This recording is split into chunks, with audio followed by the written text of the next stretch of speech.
As It Were Productions presents...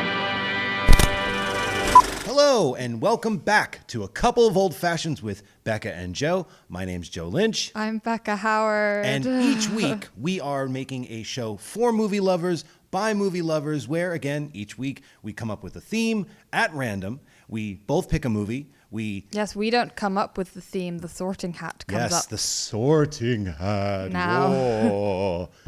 But we pick a theme each week from that hat. We pick a movie that we don't know what the other one's going to pick. We then go to the couch, watch the movies, come back, discuss the movies, and try to see if we made a perfect date night double feature. How's it going? Hi. Welcome to Welcome Friday. It's a lovely rainy day. And what better thing to do on a rainy Friday than to watch movies. Two movies? Yes. So I'm very excited for this one. Well, this week's theme was...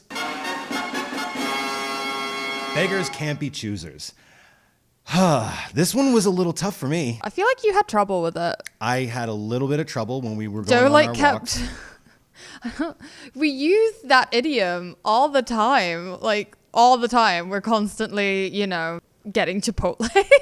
And like... When we're the starving artists, we're like, beggars can't be choosers. Exactly. Well, they didn't put enough guac in or something. We're like, well, hey, beggars you know what? can't be choosers. And like, if I'm paying $2.55 for guacamole slapped on my bowl, my point get is it right. that we use that expression or idiom, whatever you want to call it. So I don't know why you just kept, it took you a long time. It took me longer than usual. I don't know why. Have you come up with a movie? Of course. Oh, okay, good. Because I went back to, and we've said this before on the show, sometimes you go with your gut. You go with the first one that comes to mind. And the first one that came to my mind, thinking about it more and more, I was like, you know what? I'm just going to go for broke. And it's John Landis's 1983 Trading Places. Oh, yeah. With Dan Aykroyd, Eddie Murphy, Don Amici. Isn't that a Christmas movie? It is a Christmas movie. Oh, I guess so. We're opening up the box of Christmas VHSs a little early this year. Well, like we are recording this in mid-November, where look, we're driving around and we're already seeing Christmas lights up. I don't mind it. I just, so we're like, that means that the cherry's being popped. The Christmas ball has been burst. Interesting. Yes. Ooh. I always have a very long list of seasonal films that I need to get through in a month. It's a very tall order every year. It's a very big stack. Yes. What about you? I went with an Elaine May movie. Ooh. I love Elaine May. Ooh, here comes Ishtar. It's kind of like an idiom replaced by another idiom, starring Walter Matthau and Elaine May herself, A New Leaf. Yes! Oh my God, I'm so excited. We both definitely saw the dour, bleak week of last week and decided no. We need something a little bit lighter. Both of those films are much happier experiences. Even though I will say that both movies have like flits of darkness in them. Flits, little spurts. But what's the order going to be? I mean, we could go like the seasons. Okay. I mean, A New Leaf is kind of summertime. Springy into summer. Yeah. New leaf, a new thing blossoming. And then Trading Places is decidedly cold, set in Christmas time. Yeah, Philadelphia. So yeah, maybe that'll make sense. Like going circadian rhythm, like summer to winter. I like that. It's the inverse of what we struggled with last week. We didn't know the order because they were both depressing and these are both uplifting. Definitely. So I guess that's a good way of any to organize them. I think that's good. But before we do that, let's talk about our sponsor this week, which we'll get to a little bit later. But this episode is sponsored by DIABOLIK DVD, or DIABOLIK DVD, as we've been saying. Who knows? We'll get into that later. I used to call it DIABOLIK, like the French say. Well, that's what the fancy people say. But DIABOLIK DVD for all of your physical movie needs. We have you covered, or they have you covered, and they are sponsoring this week's episode. So, to the couch? Yes. To the couch!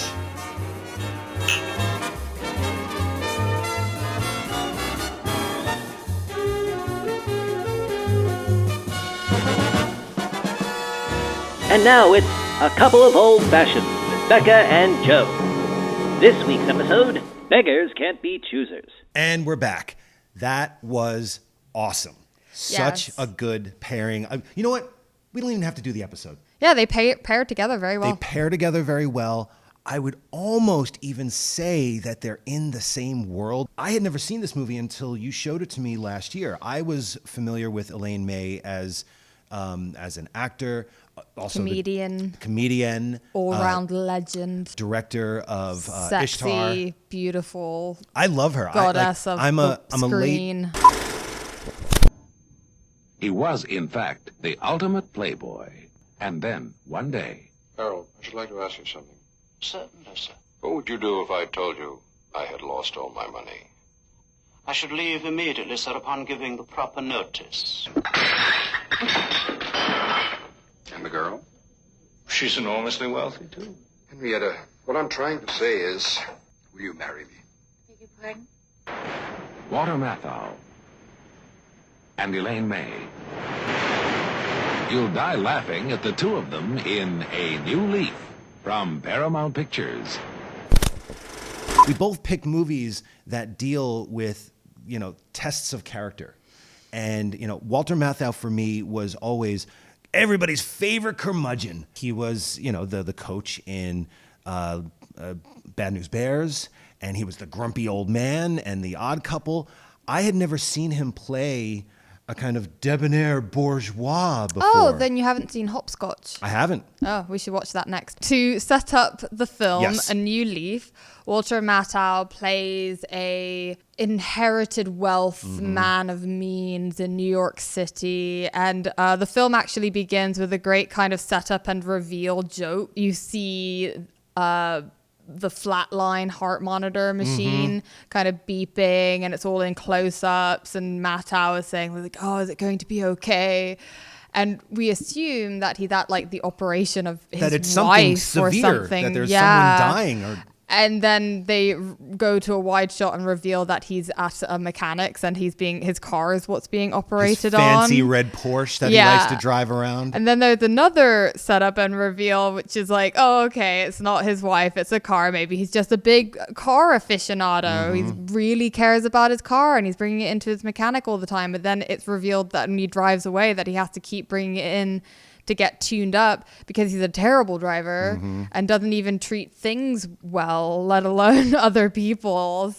And it's just a great way to set him up that he's this almost monument to superficiality. We keep assuming there must be more going on under the hood than there is, and he keeps proving us wrong. No, he really genuinely is. He's a privileged douchebag. But he's proud of it. He's yeah. proud of the fact that he has never pursued any person or passion hard in his entire life. His whole life is dedicated to the pursuit of just having a nice day. Literally. A nice day, spending a lot of money on frivolous things and living a frivolous life. And it does look lovely, but it seems very mediocre, but lovely. And he finds out from his attorney, Beckett, that he has spent all of his inherited wealth.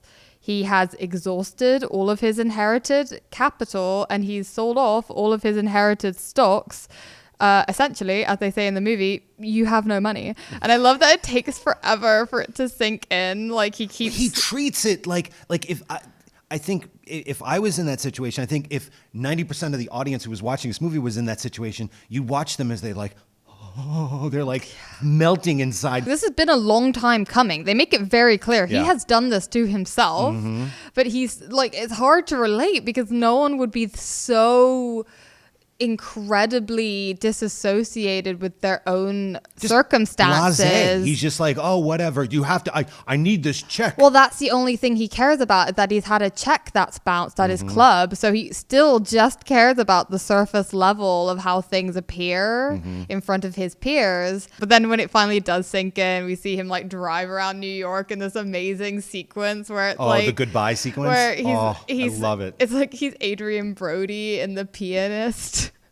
Yeah. He's saying goodbye to it's in a romantic sort of way. Adieu. His club and his tailor and all these vestiges of his immaterial material world. And he keeps saying goodbye. It's like very, it's so funny. It's done in a way where, like, look, I think, and I don't want to get ahead to the other movie, but I do love how Elaine May treats this aristocratic person who's had a silver spoon in their mouth their entire lives, even down to like when he gets to his butler. Funny Harold, that both movies Harold. have these wonderful butler characters. Harold and Coleman Yeah. are both just the greatest butlers. Harold has this one line that he says, "He who has very little is nobody very much." And because, Mathau kind of says to him, like, what if I didn't have any money anymore? Well, And- I would give you my notice and leave immediately, Yes. sir. It's like- and he's still kind of with him, like almost as in character. he bolsters him in a way. He says, like, you've given your life maintaining a way of life that was dead long before you were born. And so he's sort of on the same page with Henry, Mattau's character, in that they both kind of feel like it's some badge or accomplishment that he's been able to be this gentleman. And have a gentleman's gentleman. And even in American Psycho, he had some kind of like a semblance of attempting to work. He had a Yeah. desk. He doesn't even have like a semblance. He really has no way of handling a life without just independent means to fund that. Like he won't work. And it's Harold who first suggests to Henry that he needs to find a woman of means, Yeah. marry for wealth, because, if he's not willing to work, then to quote the idiom of our episode, beggars can't be choosers. There are very few options left open to Henry. And, Yep. he's a man who's had all of the options his whole life. It's almost like he's focused on superficial choices, of the everyday mundane choices, because he was overwhelmed. Every opportunity Literally. to excel. And what did he do? He sat back on a lounge chair and got food fed to him. It's like almost the definition of spoiled for choice. Yeah. I love how he considers like finding love as a job. Yes. Well, finding a suitable partner. Yes. With whom Yeah, not even to- scratch the love part. Yeah. It's just finding almost like a business transaction. He borrows enough money from his uncle, Uncle Harry. Who's the name of the guy? James Coco. Fantastic scene. It's almost out of like a Leone movie. It's so operatic, and there's a split diopter being used where his uncle almost looks like he's eating him with his way that Elaine May's positioned the Oh, camera. yeah, that's It looks right. so great. He even says, like, now he's beggars can't be choosers. He even says, I hope I don't have to grovel too much. He basically manages to get enough money from his uncle to keep up appearances while he pursues a wealthy woman to fix his problems, under the proviso that at the end of 6 weeks, if he has not met, seduced, and married a wealthy woman to pay his uncle back, his uncle gets all of his existing material goods, including like a big art collection that he's obsessed with. That's like his collateral, essentially. And therein lies the inciting incident. yeah. That's it's a the time clock. terrible deal, but beggars can't be choosers. Yep. Yeah, what else can he do? It feels like there's a bit of a gay subtext happening throughout his entire courtship of the women, like especially between him and Harold. He starts asking his male friends about eligible women, bachelors. Oh, at that little soiree that they're yeah. having? One guy even said, I didn't know you were interested in women, Henry. There's always like another person that's already kind of attached. Well, he doesn't have any attachments. The movies we typically see where this is the goal or the inciting incident, the conflict, it's a woman looking for a man Yes. to marry to solve all of her financial problems. So it's an interesting gender reversal here, which is maybe why I'm reading gay subtext into it. But Harold does seem to be a little bit more than a little bit of a friend of Dorothy. gentleman, as it were. Someone even says, ooh, your butler sure has weak wrists. And Mattau's like, Yeah. The math out. I feel like if it had been any other actor, it would have been so much more difficult to fall in love with this guy. But Oh, yeah. because Mattau just has one of those hangdog faces. He's got the lower lip that's just like.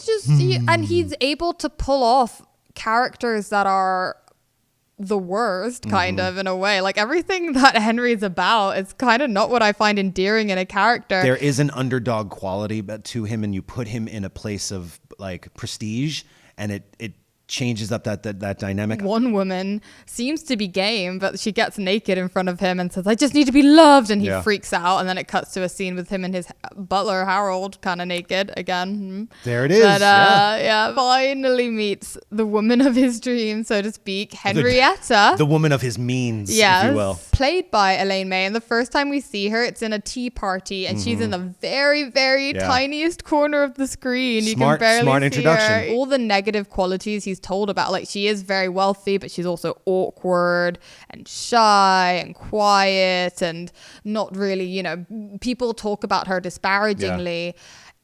To him, makes her the perfect mate. Well, he says, rich, single, isolated, she's perfect.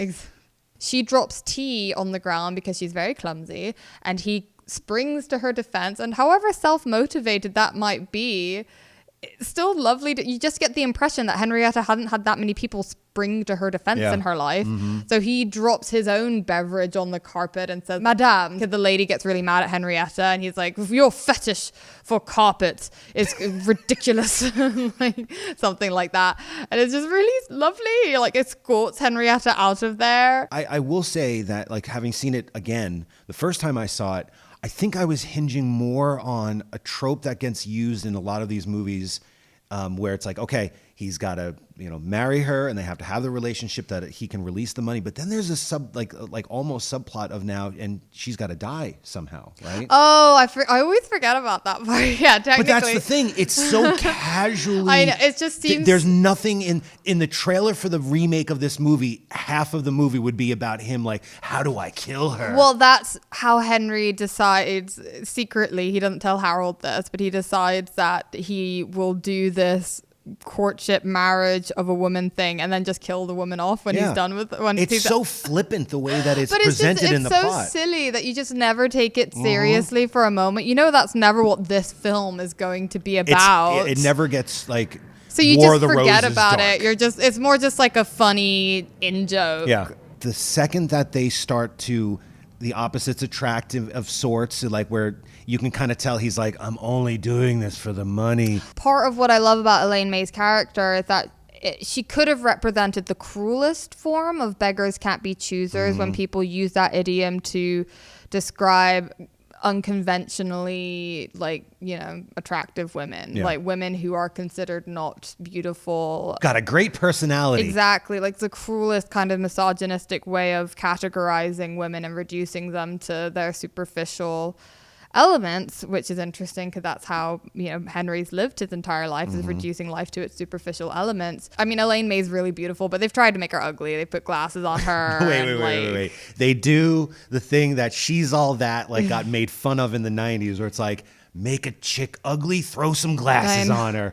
And she's still really pretty, but she's got this effervescence about her. But she is very awkward. But that's what I was going to say, is that they quickly subvert the idea that she is, that kind of, you don't need a perfect mate. Take the first man that comes along because your beggars can't be choosers, and she clearly does have options. Her attorney, for similar money hungry reasons, but that he's proposed to her many times. Her bank attorney manager guy, played by Jack Weston. Jack Weston. Oh my God. I totally forgot that's the camp director in Dirty Dancing. Yes. That's crazy. You're right. Like, he's got his own ulterior motives, which also propels the plot. She could have, if she really just wanted to be married, she could have accepted his proposals, but she hasn't.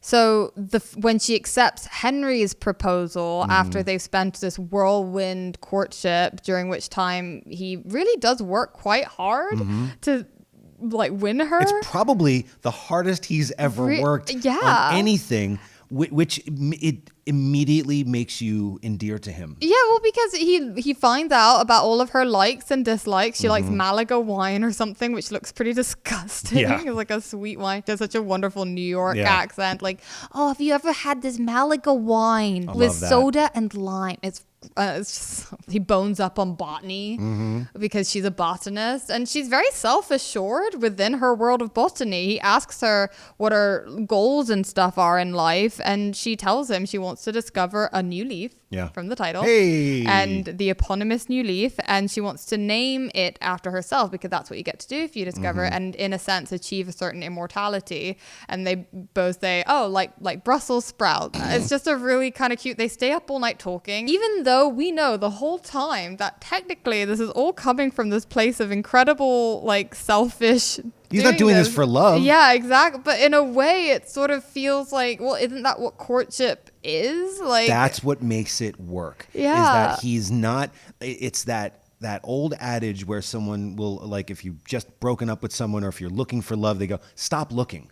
Because the second you stop looking, love will find you. Isn't love selfish in general? Isn't courting someone selfish? Like, you're doing it for yourself still. You're doing it for your own happiness. And there's a really wonderful scene where Andy asks him, like, confronts him about what his intentions for marrying her. And he says, like, no, I don't want to marry her for her money. Like, yes, I admit I've been financially ruined of late, but I want to marry her because she gives purpose to my life. And it doesn't feel like he's being untrue. No. He has found a newfound sense of purpose and meaning by pursuing her, by finding out about her, by looking after her in a sense, like, especially once they get married, because she has a habit of being very clumsy and she gets crumbs and food and bits and stuff on her hair. She, like, during the whole scene where he's proposing to her, she has, like, wine all over her top lip. Harold even says maybe it's in her helplessness that you've been able to find this newfound sense of ability. The shot of him in the foreground reading the book about, like, what was it, like, poisons? Yeah, every common day household poisons. And then in the background, I don't even think it's a split diopter shot, because when you shoot outside, you have so much exposure that you don't even need to have, like, the split exposures. But then in the background, she's hanging off of a cliff. There's something so incredibly dark about this shot. And yet I kind of fell in love with them even more. They're self-absorbed in their own worlds, yet at the same time, there is this connection between them. And while I know that it was a device to have it where it's like, well, how is he going to get rid of her somehow? I kind of didn't care about it anymore because I just found them so charming. And all I wanted to do was, like, have a moment where they kiss, because they do not kiss until the very end. But also what's funny about, like, the dark joke of that scene is he could very easily just, like, push her while because she's literally hanging off a cliff because she's found a new leaf. She's found a fern and she's hanging off the side of the cliff being like, Henry, I think I found a new leaf. And he's just like, yes, that's nice, dear. Like, what's funny is that, like, you're kind of like, well, if you're gonna do it, like, here's your opportunity. But he's so self-absorbed. And there are moments from that. It is funny. I think it's kind of like the halfway point where that part of the plot kind of kicks in a little more. He finds a way into caring about her through superficial means, the way that he's had his entire life. That she's an investment. Is, like, superficially a mess, and he just starts to, like, I even wore this specifically because it reminded me of the Grecian nightgown she tries to wear on their first night together. She puts her head through her armhole, and to be fair, I did actually struggle a little bit. I can say that's exactly what happened. It's not this harder than it looks, man. Getting dressed is hard. It is. He helps her find the right hole. Hey, and well, something to be said, it is their wedding night. And then when they finally come back to her estate, she has a household staff who are fully taking advantage of her. Oh my God. Is it her assistant or whatever who keeps, like, winking at him? Well, because it's like the household staff, they're right out of Los Olvidados, that Buñuel movie. They all assume that he is also just this money grubber with no values and that he's one of them, but that's not true. He does have values, and he, if only for, propriety's sake, is very upset about the fact that these people, he can see what they're doing, and he doesn't consider himself one, even though he's technically married her and gained access to her wealth and whatever. It's their husband and wife, and so he, by looking after her needs, he is also looking after his own. So he actually does have a genuine interest in taking care of her, of looking after her material things for her. And she desperately needs someone who genuinely is going to look after her things for her. Like that specifically, she's very, assured and successful in her career. But in all these kind of material, superficial things. She doesn't have the social skills that he excels in. She does not. So they complete each other in a weird way. Like he starts to handle all of those things. And, even though he's frivolously spent his own money throughout his career, his life career, he's made a career out of living, taking advantage of her. spending money that isn't theirs. Is abhorrent to him. So he gets them all fired. He hires a proper staff. You're just kind of relieved. There's a sweetness, a naivety about Henrietta.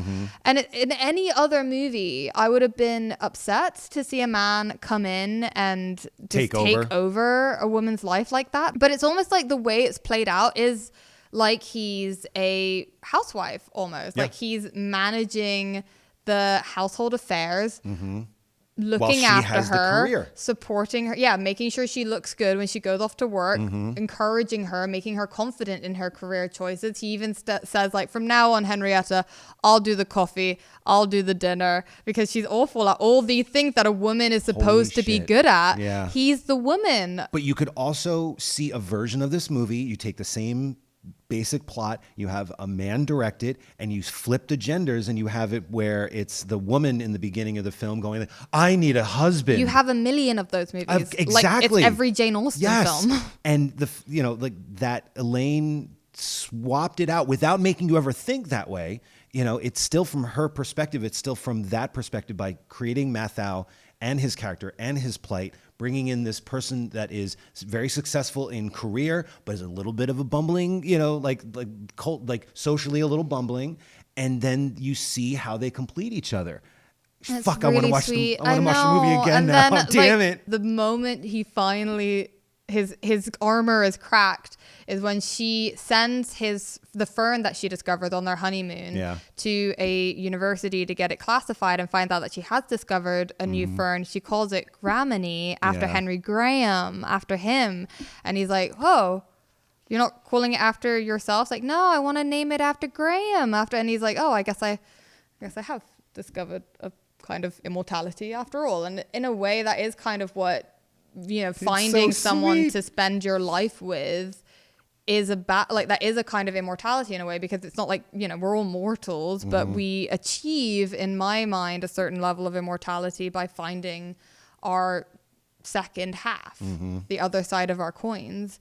And they both say Brussels sprouts together. Oh, I know. When that happens, and every time I see that scene, I'm like, oh, Henry and Henrietta. Oh my God. Well, even just the choice of having their names be so similar in a way that they do complete each other through their names. It's absurd, but you do just fall completely in love with them and want them to live happily ever after so badly. They go on I love this. I was about to say on safari. Where do they go? Like it's and the Adirondacks.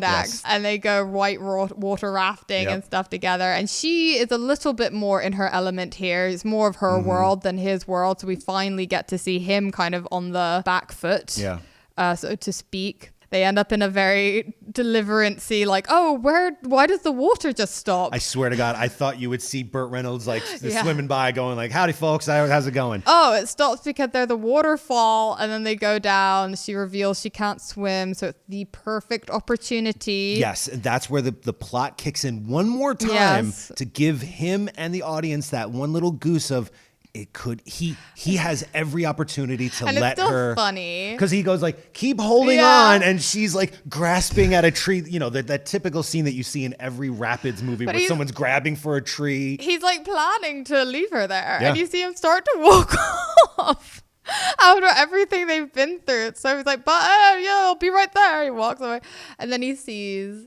the leaf, the fern, the Graminy. You see that like moment in his eyes of, oh crap. Yeah, beggars can't be choosers. And in a way, aren't we all just like beggars can't be choosers in the face of love? Like love is never a plan. Love the one you're with. We never choose who or when or where we fall in love. We just do. It just happens. So we're all just kind of beggars at the altar of that like randomness of love and however it goes down. So he does save her. Spoiler alert. Spoiler alert. Brings her to the bank with him and says even to her like, oh God, life never goes to plan. I don't even know my own mind anymore. And that's kind of, that's true. That's what finding our significant others often ends up being in our lives. Is it's never according to plan. It's never according to our own mind. It's just The cookie crumbles. beggars can't be choosers. Thanks, I guess. And I feel like this was such a wonderfully calculated choice by Elaine May to save that kiss for the very last moment. Yeah, I mean, It was so earned because look, I think kisses in movies can be taken for granted. They're sometimes just like a means to an end or a nice little goose for the audience. it's such an absurd storyline. Yeah. Their relationship develops in such an absurd way. And you know that they have in the movie, maybe not on camera, but you know that as a couple, they probably have kissed and they probably consummated their relationship in one form or another. But she makes the choice of not showing that to you until that beat at the end. And it makes them walking off and letting the credits roll. Yeah. This time watching it easily cemented it to me as being one of my favorite movies of the 70s. Well, you just watch it and you see them walk off together, and however absurd and nonsensical this entire plot and story and characters have been, when they walk off together, you look at them and you're like, that makes sense. Yeah, exactly. This was such a good movie. I do want to ask you though, it's kind of famous in the annals of cinema history that this movie was completely ripped apart by the studio. Would that all of Elaine May's movies have been completely ripped unfortunately, apart by the studios? Maybe she, kind of learned that the studio system might not be the best place for her to express herself. Full-length film has been lost. 3 hours long. Or something no, like that. it's impossible, and I think it should stay lost in the annals of history. I have no desire to watch it. I think this is perfect. Yeah. It's a little bit strange how certain characters just stop being in the film. Apparently there's an entirely crazy, like the murder plot gets way more William expanded. Hickey was in the movie at one point. But the crucial components of the main couple and their relationship and life together and the themes are all maintained in a better way. And Walter Matthau saw both versions, and he said that the second one, the I didn't know theatrical, that. yeah, he said it's much better than. I mean, you can't. The idea of a 3-hour version of that movie is like horrible. Yeah. I don't want to watch. It's perfect the way It's it the is. Halloween 6 of 70s romantic comedies. Yeah, you hate to say it, but whatever. You always want to side with the artist, but at the Yes. same time, sometimes we can be our own worst enemies, especially when you kind of fall in love with the story, the shots and moments that you go, but this is crucial. Yeah. I need this moment. And sometimes you need that objective.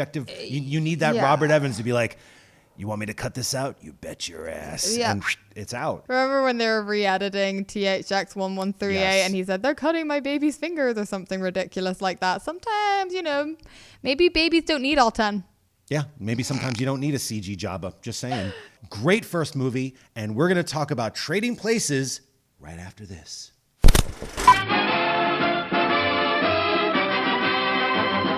That's right, Rocco. Do you like physical media? Yes, you do. Hey, and I know you do too. You like physical media, right? The dog loves physical media. But we love physical media, and where else to get physical media than DIABOLIKDVD.com or DIABOLIKDVD.com? It's not DIABOLIK?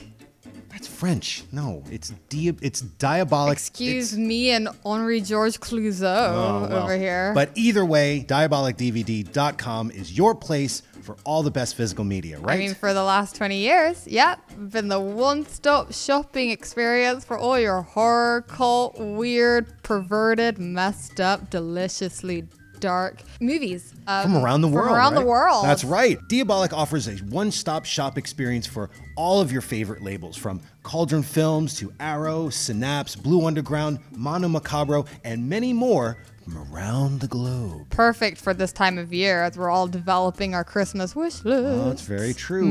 And if you are looking for the perfect gift for maybe the cineast who watches this very episode and goes, wait, I need a copy of A New Leaf or Trading Places on Blu-ray or 4K, guess what? Diabolik DVD has you covered. But since we are talking about Beggars Can't Be Choosers, which is our theme this week, what other movie in that vein did you pick that you can get on DiabolikDVD.com? Well, I mean, there's quite a few. It's kind of the inverse in a way.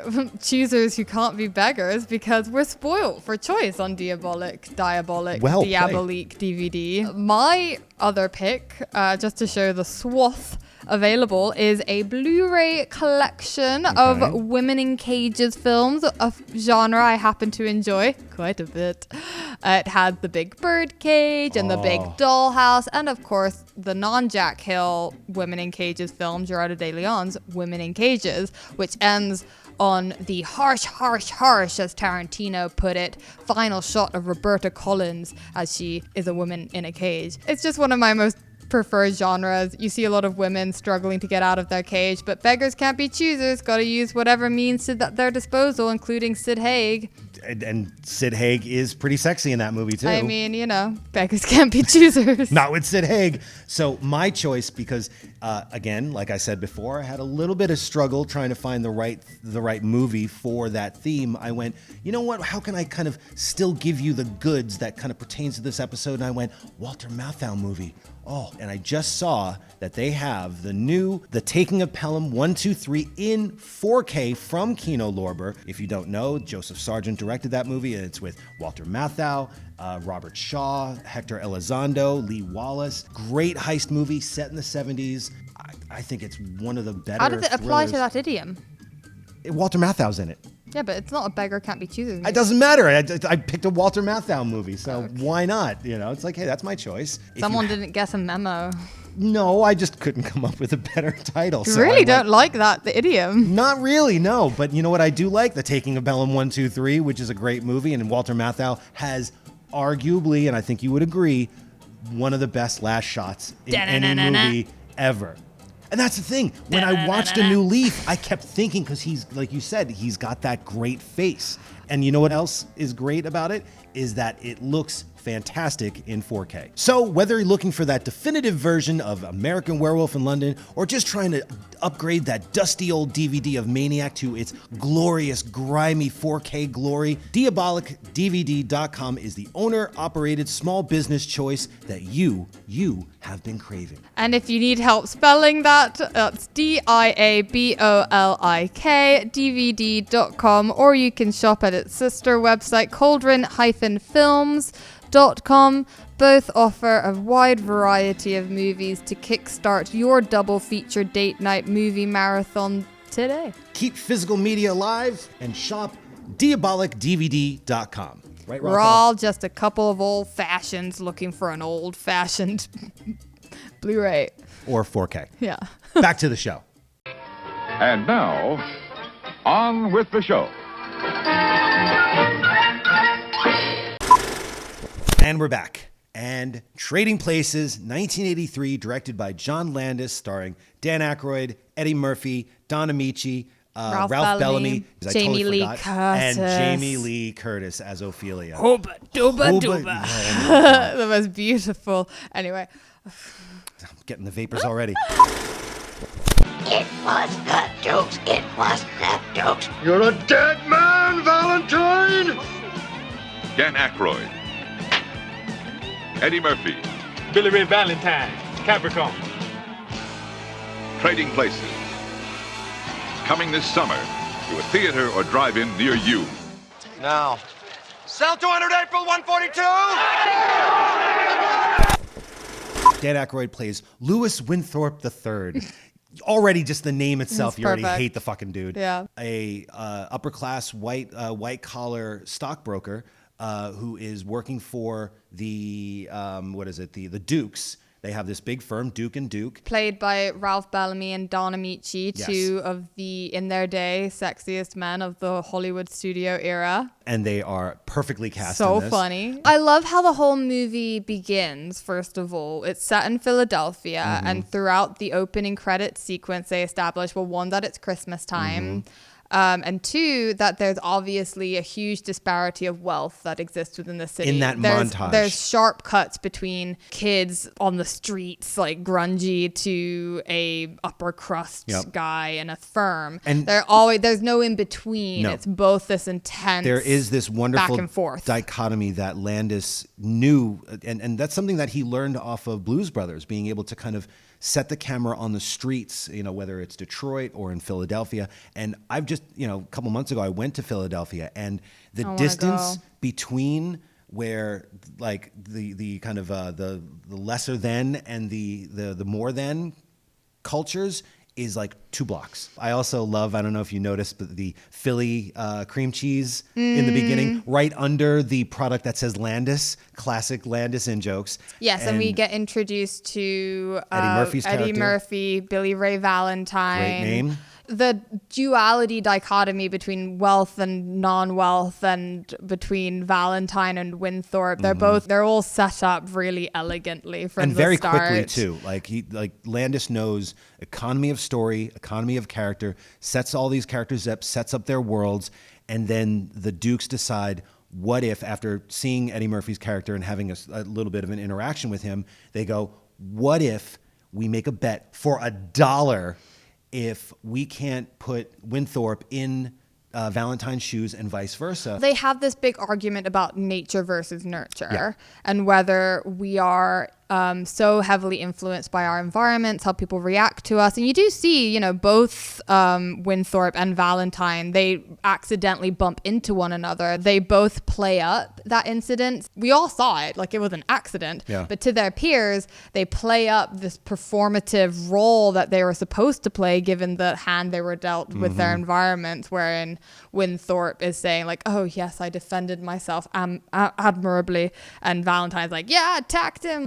Immediately you're setting up those. They both lie. They're both performing their roles. Based on their cultures. Don Amici is saying like, well, that's nurture playing. Like that's the environment like influencing how they behave. And that's more like, cause the whole film is about that kind of the struggle of nature versus nurture. And the yin and yang. Yeah. And Don Amici is saying that nurture takes on more of a role, and Ralph Bellamy says it's nature. And to prove it, that's why they have the bet where they're going to literally drop each of them in one another's shoes and see what happens. Like these two men that have been raised, by this nurture of like have and have not, swap who has and who has not, and see what, like a scientific experiment. What's interesting about what you just said is how these men are literally, kind of swapped. When you think about it, there's that scene when Aykroyd is accused of theft. Yes. And he is ripped out of his life of privilege, his life of having his own gentleman come in the morning, in a scene that is exactly like Coming to America, right? Which also has Ralph Bellamy and Don Amici playing the same parts, so they're in the same world. So Landis is very good at that. It's that kind of setup, that setup of privilege to be knocked down. But Aykroyd's character is ripped out of the culture, not by his choice. He is like, oh, I've never stolen anything in my life. With Valentine, they pull up to him when he's been thrown in jail because he was panhandling, he was begging, literally begging. So that's kind of where I even chose the movie, was because of that. Thrown in jail and then taken out and then given a choice. Do you want this job? And now the thing is, and this is what was interesting about watching it the second time, was, especially with this theme, was that, yes, he was given a choice. He could have said, I will take this job, or, oh man, go fuck yourself. But what other choice could he have in the means of the impoverished life that he lived? Why wouldn't he take it? You know what I mean? So he wasn't really given a choice. Beggars Can't Be Choosers. No, I think they are all given a choice.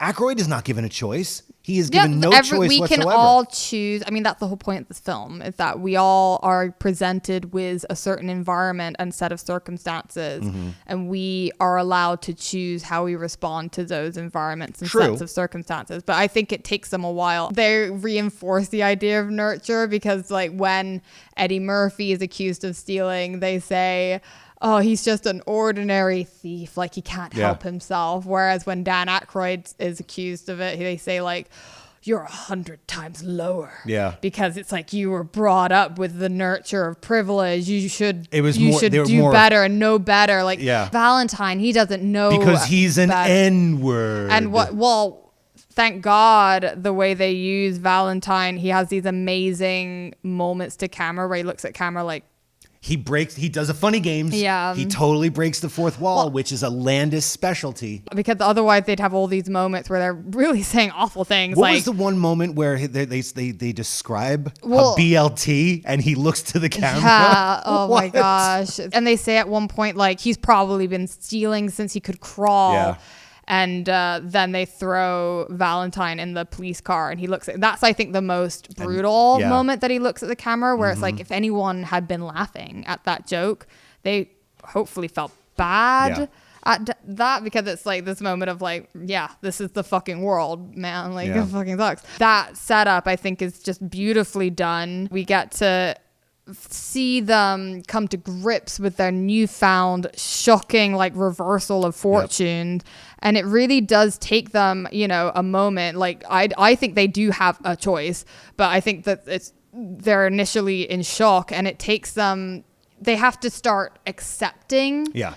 their circumstances before they can start making the best of them. Valentine's character realizes this when they set him up, when they drop the money down, and there's that gorgeous shot. Landis doesn't get enough credit for the way he shoots, not just comedy, but like also plot. And there's a moment when he sees the money clip, and he realizes in that moment he's being set up. He doesn't even necessarily need to have been thinking in those terms. He just is at this point already realizes that he's able to just kind of, he doesn't need to steal. Like, Oh no, but I he's think no longer in an environment wherein like he has to, in order to survive, to get by. He's been given this new, he's started to fully acclimatize to his newfound environment. So now he no longer even wants to, like, if I saw a money clip right now, given the current set of circumstances and environment that I'm in, I don't know what I would do, if I'd take it or not. So, their initial ability to accept what's happened is in their friendship, so-called, where they both respectively find out that whether, like, it's very easy to gain or lose friendships depending on if you have or don't have money. Winthorpe's friends reject him immediately. Yeah, because he goes to the club and asks them to be character witnesses for his, when he goes to sue Valentine.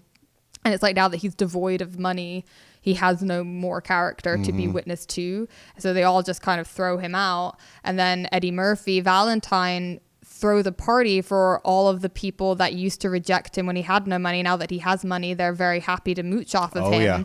And they both just realize how shallow that is. And I think once that happens, that's when you see each of them start to, their value systems. They start to appreciate the other side of the street. Eddie Murphy had a wonderful moment on his first day of work where he's about to go in, and Coleman, the wonderful butler in this film, so good, says to him, "Just be yourself, sir. They can't take that away from you." And that's a great line. It's where you start to finally see nature be a part of the narrative more so than nurture. Like, right, I'll be myself. And you start to see them more and more be themselves. Like Dan Aykroyd, you get to see him be himself a bit more because he meets Jamie Lee Curtis, who's this beautiful, like, hooker with a heart of gold, the classic. And she has a wonderful apartment. I love on her bedroom wall, she has a poster of Wuthering Heights. And William Wyler's Wuthering Heights, but it says instead of Wuthering Heights, see you next Tuesday. See you next Wednesday, But which is a Landis standard. Oh, I thought it was see you next Tuesday because of... Nope. Oh. See you next Tuesday. That's what I thought it was. Nope, it's cow. The movie is littered with Landis in-jokes, tons of Landis in-jokes. I do love both of these movies came at a time where the bourgeois, the rich, there was the eat the rich mandate, in popular culture, where it was us versus them in many cases, both politically, culturally. It was fun to watch the rich get cut down. And Aykroyd, funny enough, when this movie came out, Aykroyd, who was also reeling from Belushi, dying. He was coming off of Blues Brothers and SNL. He was always kind of considered the everyman in certain cases, so it was fun to see him play the snobbish rich guy. And then when you get to see him dressed up like Santa Claus, drunk off his ass, steal an entire salmon out of the buffet. It's a gravlax. Yeah, I've never related to that scene more than he's on the bus just tearing it apart. Like a starving artist in this industry, because you get invited to like random events and I'm always like, yeah, take those cookies. Yeah. It's like, hey, did you bring the Tupperware? Shove it in my purse. Yeah. Like I'm becoming. Not that we've ever done that before. No, not one bit. Relate. No, not at all. But I think that's an important point to bring up, that this movie is saying, like, it doesn't matter. I don't know, it always kind of pissed me off, like especially at Christmas movies, you see a lot of them are about testing the strength of character and like how, if you see money on the floor, you return it because it's about being charitable and giving back. Those people who say that without thinking about it too much are people that have never like had to choose between rent and grocery money. You know what I fucking mean? Like people that have really struggled. It's acknowledging the fact that is hard. It's easy to say something, but actually doing it is another. But ultimately, I agree that it's similar to Funny Games in that the Dukes are harbingers of chaos. And I actually feel like they would be quite a good double feature. The dark, really fucked up version. And then we're going to watch Funny Games again? Well, this would be better than the It'll be a couple of old-fashioned all-stars where we take two movies from other episodes and pair them together. I like that idea. That's actually pretty good. But this would have been a much better double feature than The Comfort of Stranger. And I would have put this movie second. Yeah, obviously, because it would have brought you back up. Yeah. Oh my God, we needed that last week. What the film ends up saying, which is a really positive, hopeful message after that scene where, you watch Dan Aykroyd stealing all that food. Rock bottom. Yes. He tries to kill himself. He chooses to kill himself and life says nope. They're on this they're not working together. They're on this, you need to see them both get torn down and brought up by their circumstances changing, because no matter who you are, the environment does heavily impact how you live and your behavior. But ultimately, I think there's a positive final message in that once they do team up. When Valentine hears in the bathroom that the Dukes did have this bet, and also when Aykroyd has hit rock bottom, now he gets brought into the house. And you know what? Valentine could have completely rejected him, but he was part of the reason why Winthorpe wakes up in his own bed and he's like, I had this horrible dream. Well, I think the reason why Valentine does help Winthorpe is because he realizes that. To me, the Dukes are the emissaries of nurture. Yeah. They are symbolic of the societal pressures that influence who we are and how we behave. And by the same token, then, Winthorpe and Valentine are the emissaries of nature. Yeah. And the fact that they team up and bring down the Dukes, play them at their own game and win is symbolic ultimately of the fact that even if nurture is going to have a heavy role in the way we live our lives and how we respond to things, the ultimate choice is in our nature. Whatever places we're born in, it's the people we're born as that has the most governing factor in the people we become. And ultimately at the end, when you have this great scene at the stock exchange, and that was the first time that I had ever seen a movie like do that whole stock exchange thing. When the movie first came out, I had not seen Wall Street at first, so I didn't know what that crazy chaos of like buy, sell. Yeah. And funny enough, neither did Aykroyd or Murphy. They'd never been privy to that before. So to see that, it's such an exciting ending. And then you get the scene on the train. Funny enough that like how Jamie Lee Curtis did like 2 movies back to back, that and Terror Train, where there was like scenes on trains where you have a gay gorilla, we have a Rick Baker special, like a makeup suit. Casual rape jokes. Casual rape, a little bit of casual blackface.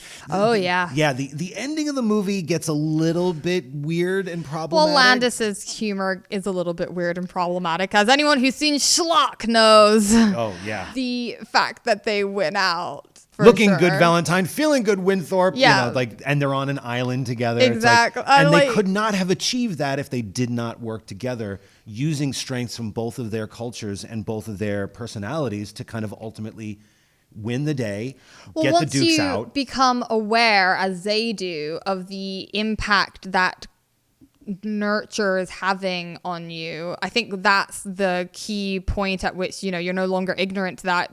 That's why people have therapists, to point out like, oh, you're acting like this because this is happening around you. Yeah. You can then have that self-awareness to be like, oh, I'm letting nurture influence me to go against my nature and become a person that I never wanted to be. Yep. And once you know that, you can be like, wait, no, this is who I am. These are my values. No matter what's going on, what's influencing it, this is ultimately the person I want to become and want to act as and be. And that's why they become aware of it. And they're able to become the ultimate choosers who can't be beggars. And exactly. That was the first thing I thought. It's like, this is a great inversion or subversion of Beggars Can't Be Choosers. Well, when they win at the trade wars, they set their own price, whereas the Dukes now have to beg to the like whatever they can get for scraps, and so their places, that dichotomy has well and truly been traded. And it's a happy ending, happy new year, as they say. And it just ends on a wonderful note for everybody. And this double feature, I thought, was a pretty good one. Wait. We have to make sure we got the Last call! So, was it a good double feature? And Yes. was it in the right order? Yes. Easy enough. But seriously, this was one of the more enjoyable double features that we've had. It definitely. We were definitely influenced by the nurture of last week's. Yeah, but that's what I love about the show, is that even previous episodes will Chaos inform. reigns. Yes, it will inform how we want to kind of skew the show. Let the show evolve from here. Rain outside, but sunshine inside. Thank God. Yes. So great double feature. Yes. Maybe one of the best that we've done thus far, I would say. Well, yeah, I was just.